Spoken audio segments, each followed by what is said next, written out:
How to solve Zarchiver access is denied. Welcome back to Glitch Sorcerer everybody, and let's get right into this tutorial.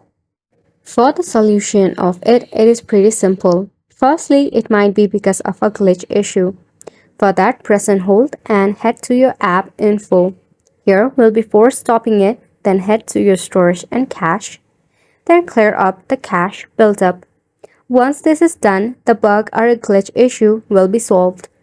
If this feature is not available for your device, just tap open your phone setting, scroll down and select on apps. From here, head on all apps. You need to search for your Zarchiver or just type in the search bar.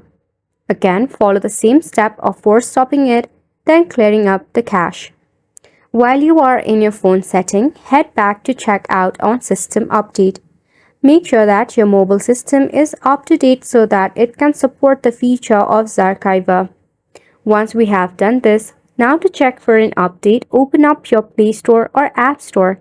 Search for Zarchiver, and if there is an update bubble, just go ahead and leave it for an update. Last step is to check for your Wi-Fi connection. If your Wi-Fi is acting up, switch to a mobile data or enable your airplane mode for about 3 seconds and turn it back off. This wraps up the tutorial as well. Thank you so much for tuning in.